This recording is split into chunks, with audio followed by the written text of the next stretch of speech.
and welcome to the 15th Memorial Symposium in honor of my father, Harvey Preisler. The last one was exactly 4 years ago. Some of you may have noticed this lapse in years, but that's because my mother, Dr. Raza, sets the bar very high for our speakers. For our first symposium in 2002, we had my father's friend and colleague at the NCI, Dr. Bob Gallo. Other speakers have included Craig Mello, Bruce Butler, Stephen Wolfram, Craig Venter, Richard Dawkins, Stephen Pinker, Siddhartha Mukherjee, and Professor Daniel Dennett. You'll see why we waited 4 years when my mom introduces today's speaker. I want to be the first to welcome our honored speaker on behalf of the Preisler Raza family and on behalf of the New York family of colleagues and friends who have waited a very long time for this moment. Welcome, Patrick, and thank you for coming. On my mother's side of the family, we have the sweet custom of being welcomed into the world at birth with an adult whispering the azan, or the Islamic call to prayer, into the newborn's ears.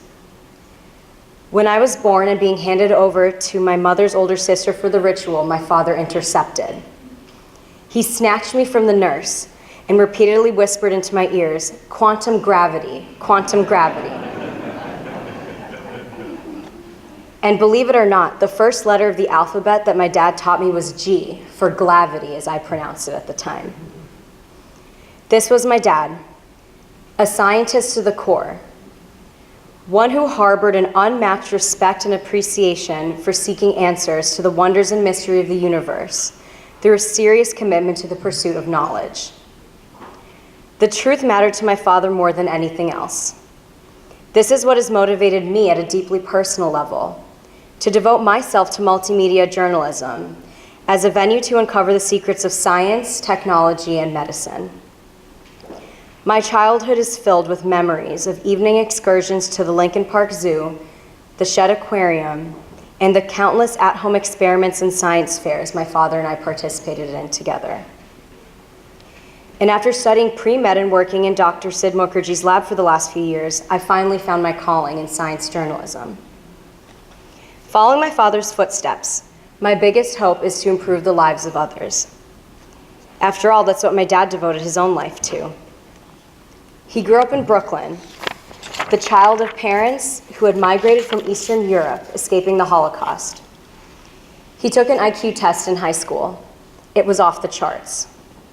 He didn't have to take any science courses during his last 2 years in high school because he actually knew the syllabi better than even his teachers did. And at 15, he made the decision to dedicate his life to cancer research. After that, he never looked back. What a cruel twist of irony it was that as he was directing the Rush University Cancer Center in Chicago, he was cut down in the prime of his life by the very disease he had dedicated his life to cure. I was only 3 when he was diagnosed and 8 when he died. My parents took great pains to never mention the C word in my earshot, and yet most of my memories of Dad are related, at least in part, to the presence of this nameless other in our lives. And even though I was too young to know what was going on at any tangible level, I had some sort of instinctual knowledge that something was terribly wrong. I could sense my mother's struggle as she was navigating through stages of optimism, pain, dread, despondency, and eventually hopelessness as my dad underwent a seemingly endless stream of experimental treatments. These stages are what most cancer patients and their caregivers and families experience. Another example is Andrew, one of my best friends. In the spring of 2016, he developed numbness and tingling in his arm, which made him exercise more vigorously. But one afternoon while he was visiting his family upstate, he felt weakness in the right arm that was different than before. He immediately jumped into his car and drove straight to the NYU emergency room. And within days, Andrew was quadriplegic. A 4-centimeter tumor was found in his neck. During the emergency operation, neurosurgeons couldn't completely remove the glioblastoma multiforme, which had already enveloped several upper vertebrae. The year that followed was characterized by a mixture of hope, fear, anxiety, panic, and more pain. Too much pain. Andrew received round after round of chemotherapy, radiation therapy, immunotherapy, more surgery, the placement of a shunt, and then even more chemotherapy and radiation, followed by even more immunotherapy. Throughout all these treatments, Andrew experienced indescribable agony and discomfort from the side effects, yet the tumors continued to multiply and grow. He lost his battle on August 25th, 2017, less than 3 months ago. Andrew was 23 years old. And what struck me most throughout this whole ordeal, during which our friends and family never left his side, were his positivity and selflessness. He never lost hope that he would get better, and spending time with him, even in the ICU, felt like we were just hanging out like normal. And he rarely, if ever, complained, and always went out of his way to ask everyone else about themselves and shifted the focus away from himself constantly. Some of the best times of my life involved traveling through Europe with Andrew and our other 2 best friends, Rebecca and Charles. We had a great time, clubbing in Berlin, visiting Versailles and the Louvre in Paris, fighting over bunk beds in London. The memories just never end.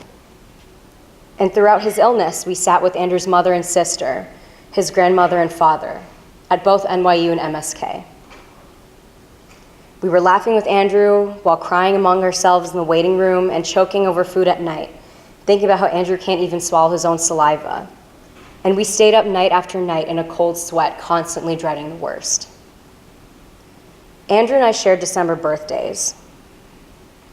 And sadly, neither Andrew nor my dad will be with me to celebrate my 24th this year. Picking up a yellow rose petal from Andrew's grave and handing it to my mother for safekeeping forever, I realized that both my childhood and entry into adult life have been marked by the intrusion of this other, cancer. I've been forced to look at life itself through a prism of psychological and physical suffering caused by this deadly disease, for which there really seems to be no solution whatsoever. And for me, life can never just be business as usual. My mother had invited Dr. Patrick Soon-Shong to deliver this lecture last year also, but this year, when she wrote to him about Andrew, the response was immediate and positive. We were not surprised because this is the essence of Michelle and Patrick's lifelong mission. It's all about the patients. I stand here today and entreat you not to forget what Harvey Preisler and Andrew Slutsky went through and what thousands of other cancer patients are going through every day. I'm deeply humbled by the courage and nobility of endurance I witnessed firsthand in both my father and Andrew. Let us pledge to work together at all costs to help all cancer patients. Thank you, and once again, welcome to the 15th Harvey Preisler Memorial Symposium. And now, please come on.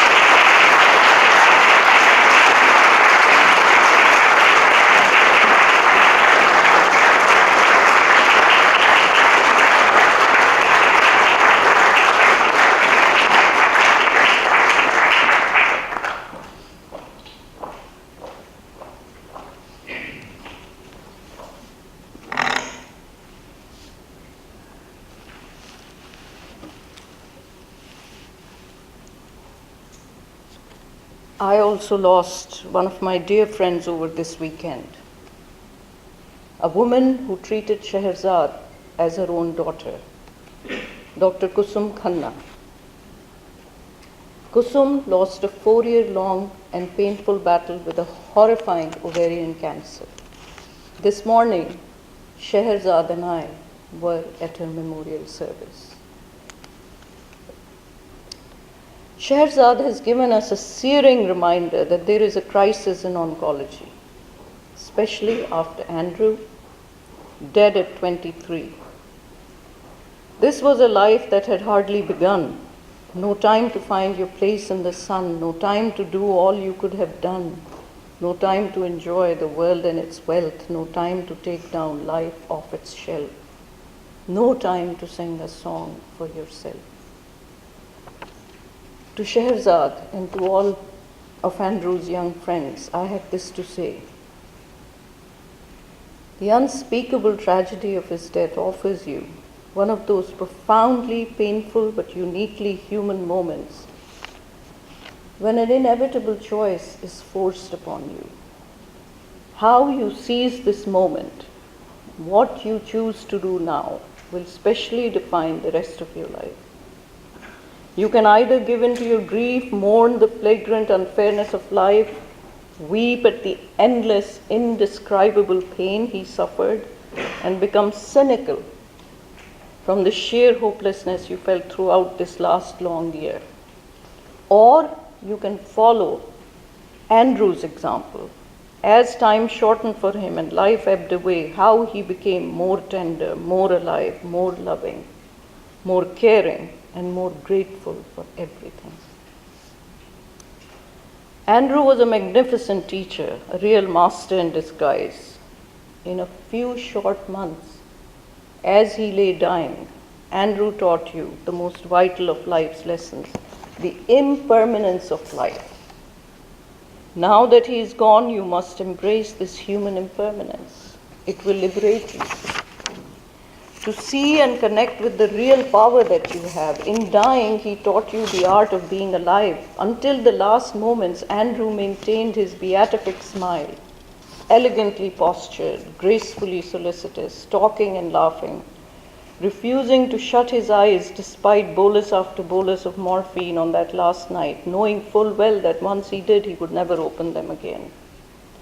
The way you pay your debt to Andrew now is to live fearlessly, daring fate, challenging dogma, defying destiny, facing orthodoxy, breaking traditions and having the audacity to try new things. To celebrate life, don't break down, break records. Which is why we are gathered here today, to pay a tribute to the memories of Harvey and Andrew by welcoming Dr. Patrick Soon-Chong, who has faced many of life's most fundamental primeval challenges and treated them as mere stepping stones to bring about radical solutions. Patrick and his beautiful wife, friend, and partner Michelle, who sends her regrets today for having to cancel her trip to New York at the last minute, they know a thing or two about breaking records. The story of how I met them is worth retelling. It was almost 4 years ago that I woke up one cold December morning feeling particularly despondent about our inability to change the destinies for most of our cancer patients. These are the statistics that depress me. 1 in 2 men and 3 women will get cancer. Yet only 3 to 5% cancer patients ever enter clinical trials for new drugs. 95% of these trials fail. Of the 5% that succeed, only 1 in 5 drugs approved between 2014 to 16 improved survival by 2.5 months. Under intense pressure from the public, FDA has reduced its bar of approval to an improvement in survival by a mere 10 weeks, 2.5 months. Yet in a 12-year period, 72 new anti-cancer drugs were introduced. They prolonged survival by 2.1 months compared to the older existing drugs.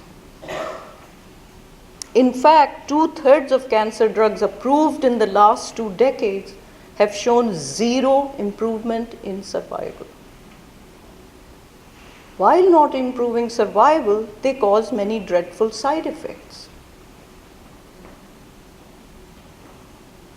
This week, on Monday, my patient was denied treatment with the IDH2 inhibitor, and I was sent an email saying insurance will not cover it, but he can pay for it himself. It will cost $52,000 a month, that's all.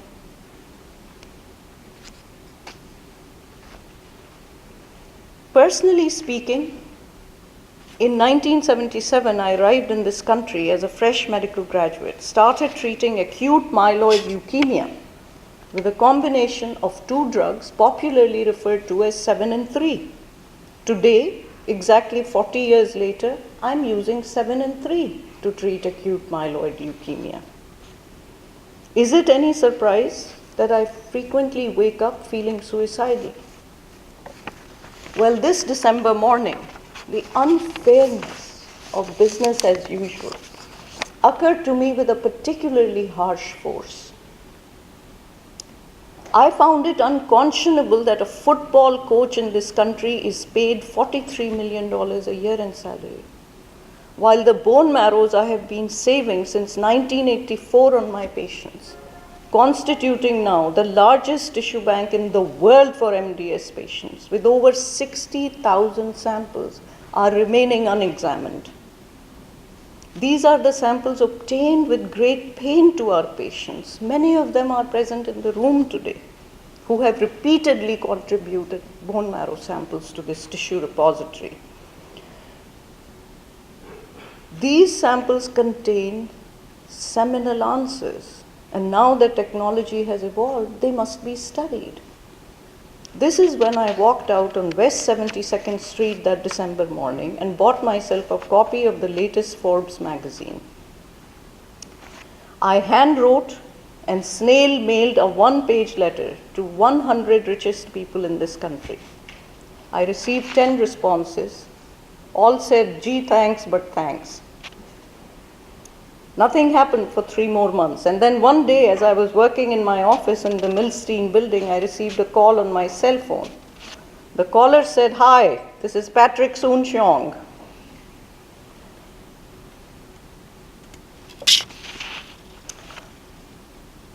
What am I doing wrong here? "You wrote to me. I'm sorry. It took me a few months to open all of my mail. This morning, I finally reached the envelope with your note in it. I am very affected by your mission. Can we meet?" The rest, as they say, is history.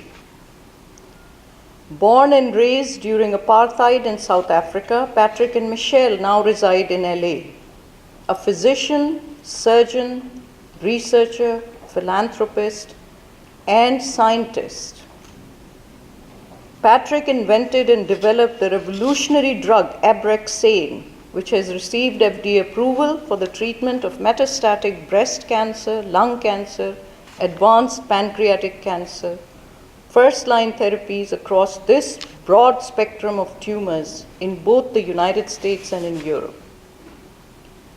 Over the course of his career, Patrick has pioneered novel therapies for diabetes and cancer, published hundreds of scientific papers, has been granted over 230 patents worldwide for groundbreaking and advancements spanning myriad fields of technology and medicine. As a surgeon, Patrick performed the world's first encapsulated human islet transplant, the first engineered islet cell transplant, and the first pig-to-man islet cell transplant in diabetic patients. In the early 1990s, Patrick pursued the science of stem cells, microencapsulation, and nanotechnology at NASA, performing experiments as part of the STS-95 space shuttle program. His path to cancer research began while doing research for NASA and involved harnessing stem cells to make insulin. In 1991, he founded a biotech company to develop a novel nanoparticle anti-cancer drug with the concept of using the tumor's biology against itself.